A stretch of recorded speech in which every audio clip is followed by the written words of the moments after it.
Hola, sea usted bienvenido al canal Continuemos Informados.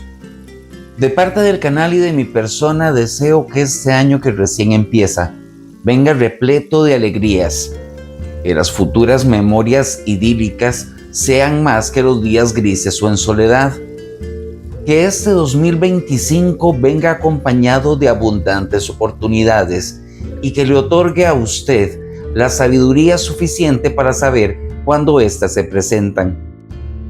Que le traiga sacos de abundancia, porque usted, a lo que yo sé, usted no ha sido malo con el prójimo y se lo merece. Pero sobre todo que el año que comienza nos devuelva ya el casi extinto acto de escuchar. Sí, escuchar a los demás. Quizás la persona que está a tu lado necesita más de ti de lo que te da a ver.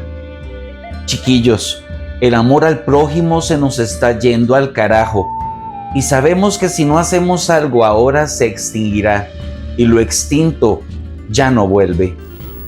Pero bueno, mejor comencemos porque si no usted se me agüeva y se nos va. ¿Sabías que en cuestión de asesinos seriales Costa Rica no ha estado absuelta?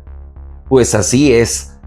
Planteado esto, hoy nos adentraremos en los anales de nuestra historia para así traerles el primero de una serie de casos enigmáticos que entintaron de rojo el territorio nacional.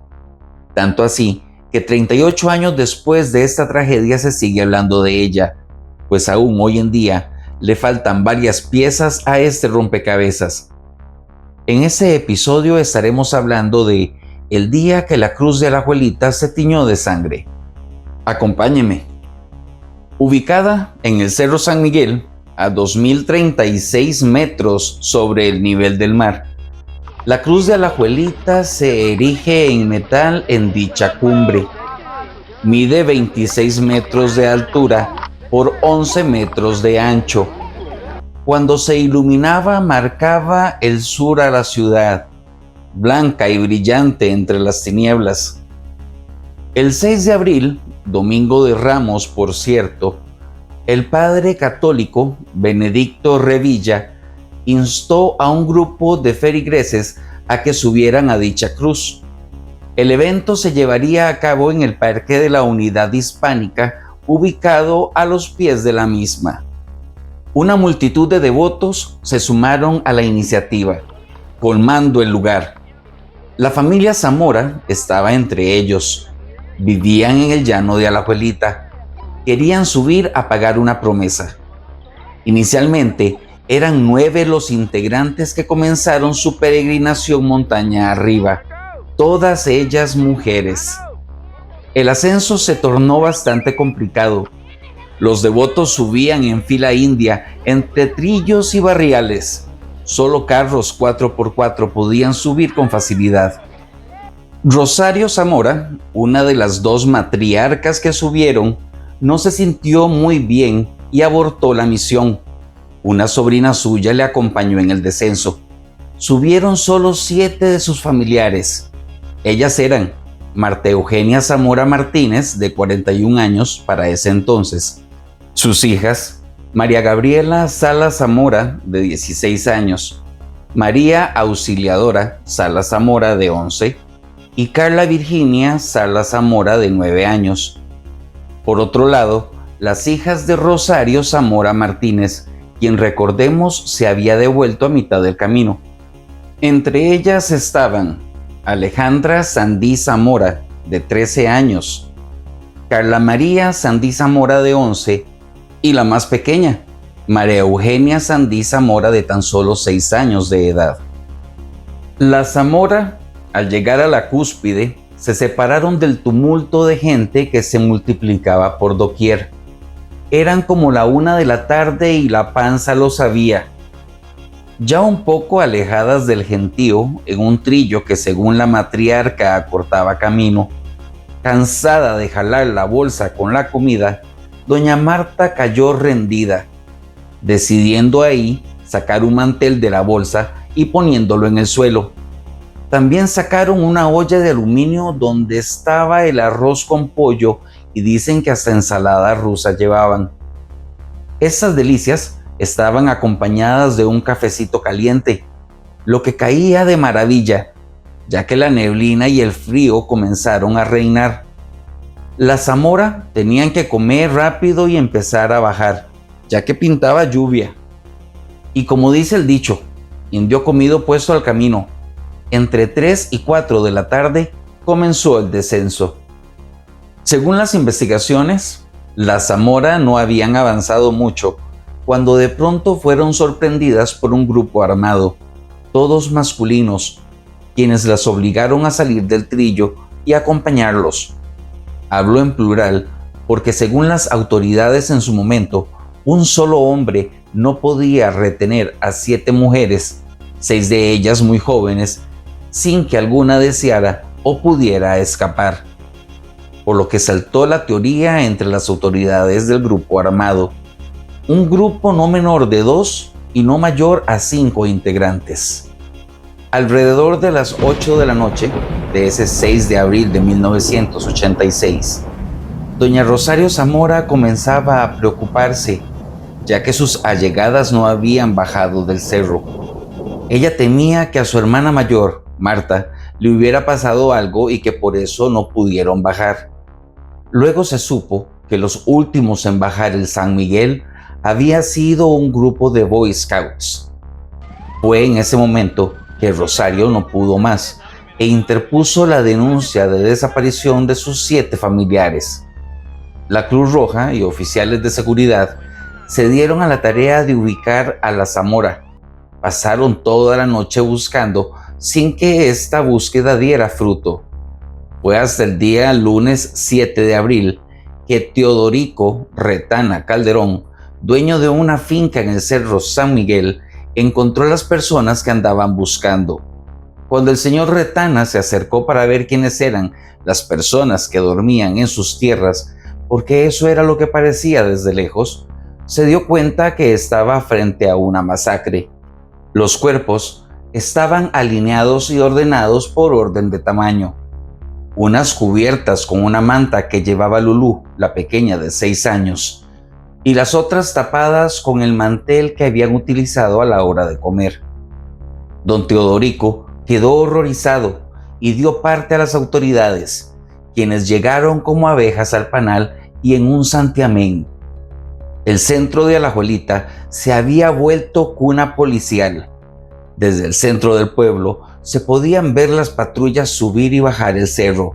La noticia del día fue el hallazgo sin vida de las 7 mujeres dadas como desaparecidas el día anterior.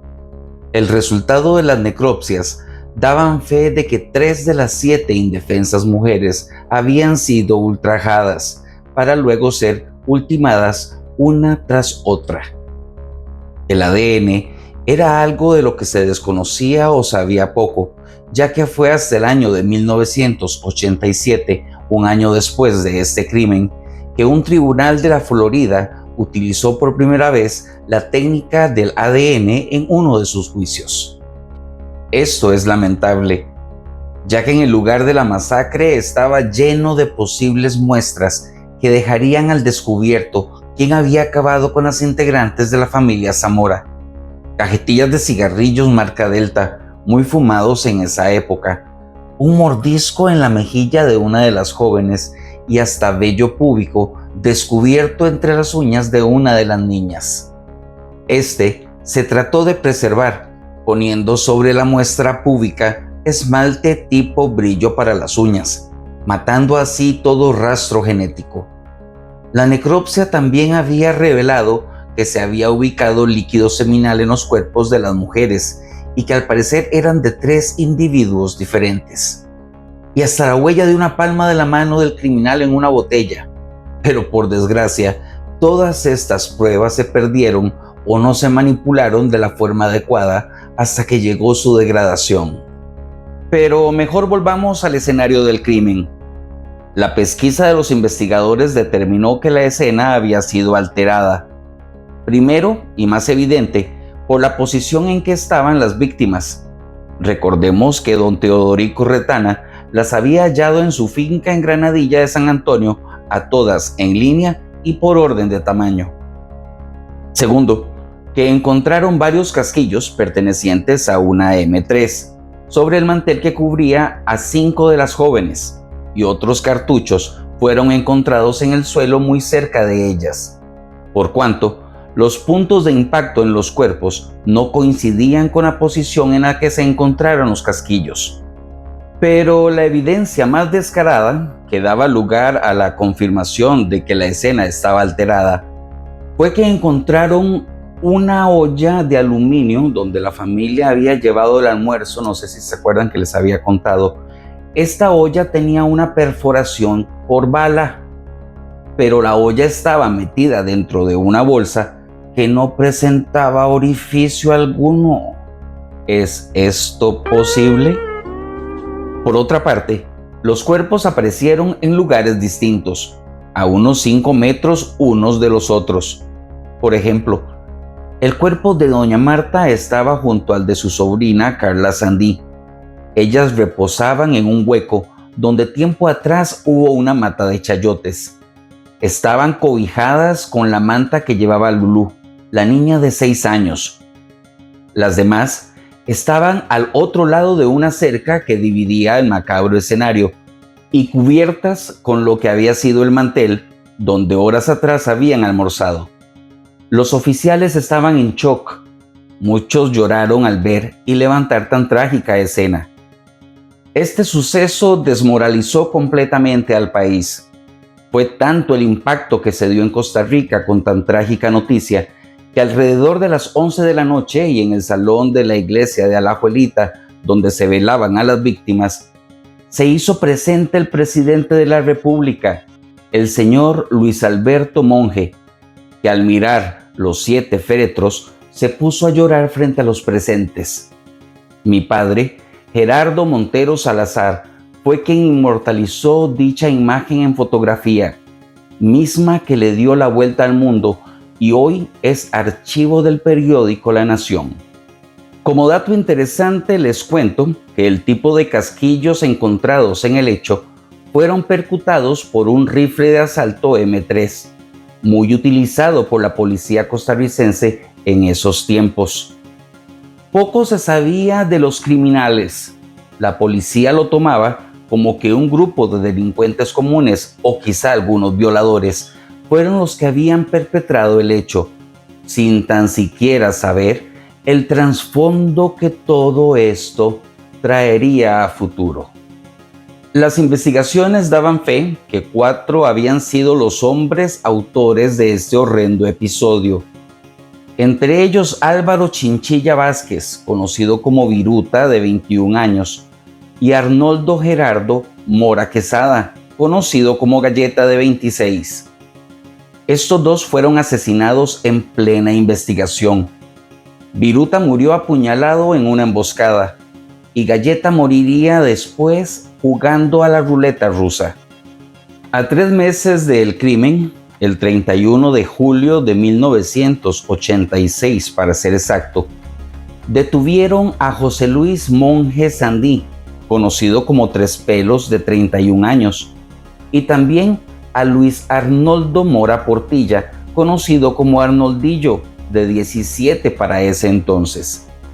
Estos 2 señalados por el organismo de investigación judicial como presuntos culpables del crimen colectivo. Tiempo después, se sabría que para obtener la confesión de ambos había mediado la tortura. Como dato a tener en cuenta y que dará cabida al siguiente video en su canal, el 14 de diciembre de 1986, y mientras Tres Pelos y Arnoldillo purgaban su pena en San Sebastián, se dio el ataque a una pareja de novios en Hacienda Vieja, encontrando las autoridades muchas similitudes con el de Alajuelita. Entre las pruebas balísticas habían varios casquillos de una M3. 3 años después del crimen, el 8 de abril de 1989, José Luis Mora Sandí, Tres Pelos, fue condenado a 195 años de prisión por 7 homicidios calificados y 2 violaciones agravadas. También condenaron a Arnoldo Mora Portilla, Arnoldillo, a 19 años de cárcel por los delitos de robo agravado y violación. 4 años después, el 5 de enero de 1990, la Sala Tercera encontró múltiples dudas sobre quién o quiénes serían los responsables intelectuales de la masacre, anulando dicha condena y ordenando un nuevo juicio. Pasaron 5 años y fue el 17 de marzo del 91 que el tribunal absolvió a Tres Pelos por falta de pruebas y Arnoldillo quedó fuera del proceso porque tenía 17 años al momento del crimen. El 10 de junio de 1992, a 6 años de la masacre, se ordenó un nuevo juicio, pero José Luis Mora Sandí, Tres Pelos, fue asesinado el 26 de febrero de 1996, a 4 meses de realizarse el siguiente debate. Como dato interesante, te cuento que Luis Arnoldo Mora Portilla, Arnoldillo, sigue vivo hasta el día de hoy. El caso prescribió en enero de 1998, cuando entró a regir el nuevo Código Penal Procesal, dejando al crimen de Alajuelita sin responsable alguno. O eso es lo que se creía. Lo espero en la próxima entrega. Le deseo muy feliz año nuevo para usted y sus allegados. Cuídese montones. Recuerde que... La gente está muy loca. Eso es todo, amigos.